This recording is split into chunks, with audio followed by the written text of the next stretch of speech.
Hello there, lovely people. It's Alex from Nintendo Life here, and we talk about so many wonderful games on this channel all the time. You know, all these great games released by Nintendo, and then sometimes we talk about Amiibo Festival, but generally what we talk about are good games, because largely, you know, we don't have infinite resources. What games are we going to talk about? The big ones, the good ones.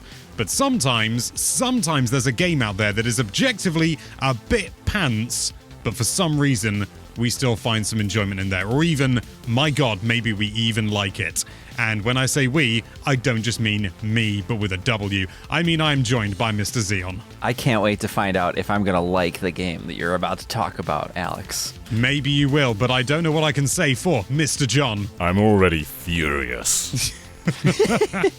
Okay. John knows he hates this game.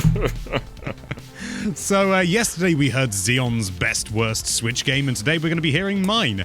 And mine is one that I'm fairly certain came out in the launch year of the Switch. You know, it's the sort of thing I should probably check. You know, I'm relatively prepared, but apparently not prepared enough. Apparently, no, that's not right. That's not right. It came out today? Yes, it came out in 2017, around about August time. It's a game that on Nintendo Life we reviewed poorly. We gave it a 4 out of 10. Oh.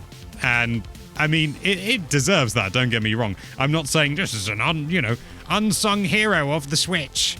Far from it. It is a game... Oh, I was just going to ask, what is a 4 considered on Nintendo Life? What do we call that? Like the... Okay, I'm sorry. I didn't know if you had it in front of you. I'm sorry. None of us know this. I've occasionally done a 4, but I think it's poor, but I'm not entirely certain. Okay. Let me double check, and then I'll just edit it in as if I always knew. A 4 is poor. It's easy to remember because it rhymes. So a 5 is average. 4 is poor, which means that this game doesn't... It's below average. It doesn't meet expectations. You know, sort of overall, it's lower than expectations, which means it's not good. And generally, certainly if like a big release gets a 4, that ain't good. That is beyond not good. It's it's poor. So, any ideas, guys? Any ideas what this game might be? I have zero idea. Yeah, you said it was potentially the launch year, right? So I'm trying to think of something It was definitely the launch year. Yeah, I checked. Gosh, yeah, I'm trying to think. I mean, Vroom in the Night Sky was closer to launch. It's not that. No, it's definitely not Vroom in the Night Sky, because that game is a disgrace. No, I'm just gonna tell you what it is. Why not? The game is, drumroll please, John. I don't think that's coming through on the recording. Wait, hold on, 2 seconds. 2 seconds. Hold on. Is he getting a real drum? Okay, I'm ready. Can you hear me? Okay, let me say that again. Drumroll please, Xeon. It's my DK bongos. Can you hear them? Can't hear anything. No. Hold on. Well, the drum roll didn't work. I'm just going to tell you, it is Astro Bear's Party. Oh. Which, Whoa. I know. Yeah, I know. Can you believe we only gave a game with that name a 4? No, this is a very cheap eShop game. It was released in the, launch of the Switch, and it is, unsurprisingly given the name, it is a party game. You can play it single player. I found that out today, because I re-downloaded it just to check, and I was like, oh, there is a single-player mode, but I technically have played it now. It's nothing to write home about. The basic concept is, John, Xeon, you've heard of Snake, haven't you? I have heard of the video game. I have not heard of the animal. I have. I've heard of the Snake animal Pass is based as well, on the video but... game. I see. But there weren't any apples left, so they made them eat mice. It's essentially, in essence, it's Snake, but it's multiplayer, and it takes place on a sphere. Oh. Okay. So, but you're a bear. You're a bear, yeah. You're running around, so you're leaving this trail behind you, and you can't touch your own trail. You can't touch the trail of someone else, and you need to go around and try and get people to run into your thing, your trail, for lack of a better term. And yeah, it is an insanely simple concept. But you know what? I can't remember why I got it. I think I got it through work. Just like, we got a code through, and it was just like, Alex, do you want this? And I was like, no. But I got it anyway, because I was a sucker for a freebie. Downloaded it, and I actually played it with some friends on several occasions, not like loads. It's not like I get people round on a Friday night to have an Astro Bears party. But we've been having some, played some Jackbox, had some pizza, had a few drinks, and it's sort of like, should we play Astro Bears? And they go, what's that? And I say, it's the one around the globe, and they go, oh yeah. Honestly, it's way better than it has any right to be. I mean, it is not good. The presentation is simple. The mode selection is extremely basic. And they've muddied the waters because they've released it twice now in 2 different forms. One of which has bloody DLC. And it's like non-Bears DLC. I don't have the upgraded version. I don't need the upgraded version. I'm happy with my crappy old version. In fact, I think they've even delisted it, but I'm not entirely certain about that. I couldn't find it on the European eShop because it was on my American account. But it goes beyond that. It's not just going around on a sphere. You can jump and hover for a little bit. You can. And you can speed up. So, it's actually weirdly tactical. Like, the prospect of the game is incredibly simple, and it's arguably too simple to be worth like anyone's time for most situations. But for having a bit of a faff around with some friends and you're not taking it seriously, you know what? It's actually really quite good, and it's a very low skill ceiling, so pretty much anyone can play it, which I think is bloody marvelous. This is one of those games that's kind of famous for always being on sale. Like, if you go into the sales section, it's like, hey, it's 49p now. And comparing it to Snake, though, I fully believe that this is not a bad game. I can fully see why that could be fun with friends. Yeah. And there are certain scenarios, like, let's say you're playing on your own. That probably does suck a lot of the fun out of it. But sometimes when you're just playing with friends, to be honest. Any multiplayer... When you're playing with friends, though, like, any multiplayer game can be fun with the right people. And it sounds like it has the potential to legitimately be fun, rather than just like, aha, isn't this game stupid? But no, this sounds like it could be alright. Yeah, I mean, it's basically a glorified Mario Party minigame, honestly.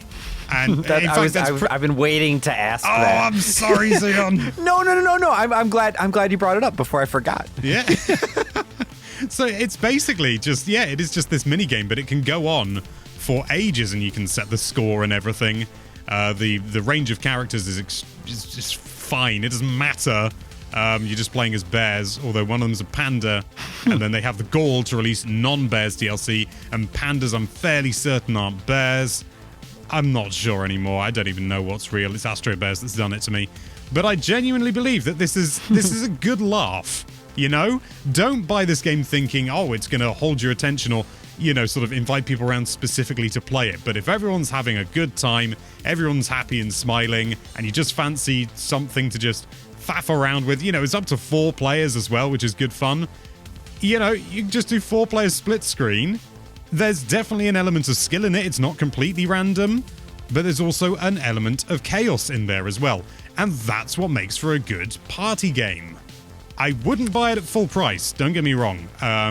But if it is on sale and you can get it for halfpenny or something, then I'd say give it some consideration if you have situations with friends who come around and play video games. Yeah, it sounds like something kind of nice to just like throw in between other games. And it sounds like that's kind of what you and your friends did, right? Like just, like let's just play some Astro Bears for...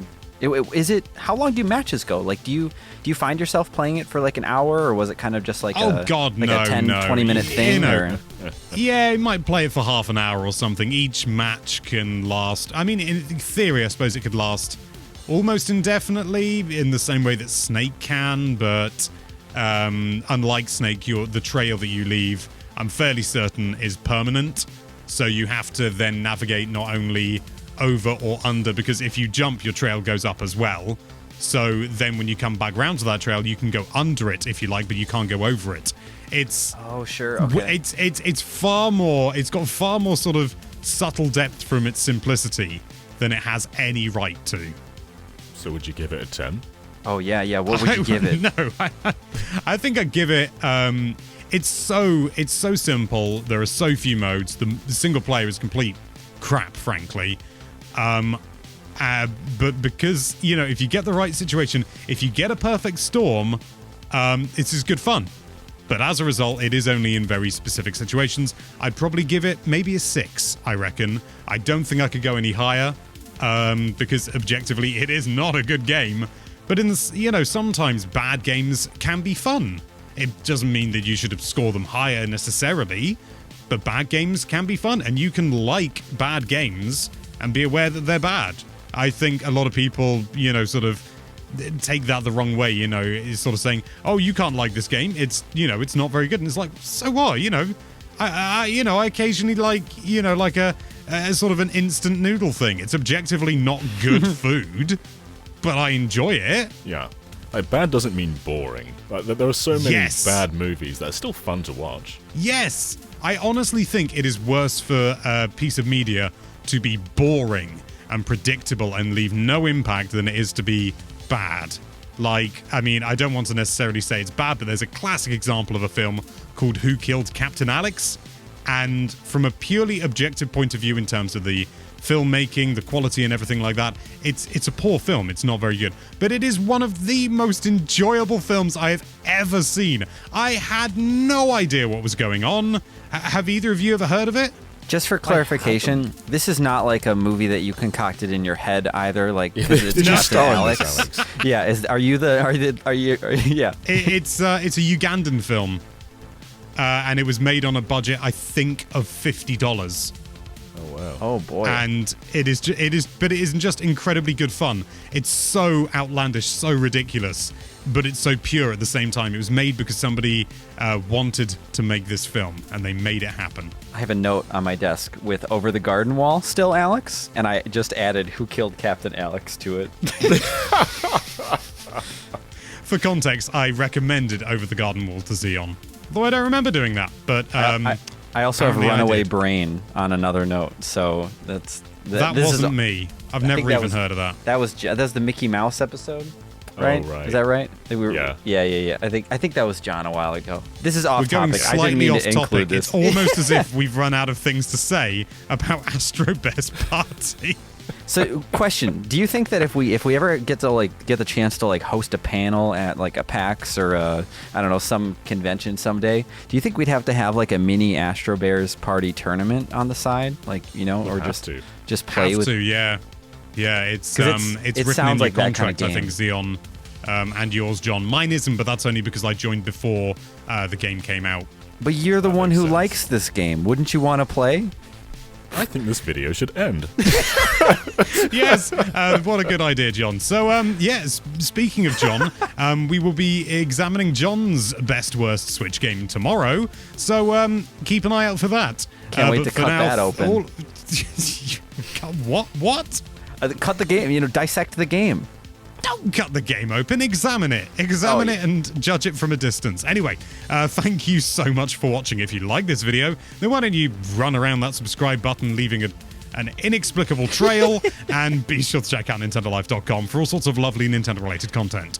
Thank you again for watching. Bye-bye. I, Astro, care about you all a lot. What is the trail? What does the trail mean?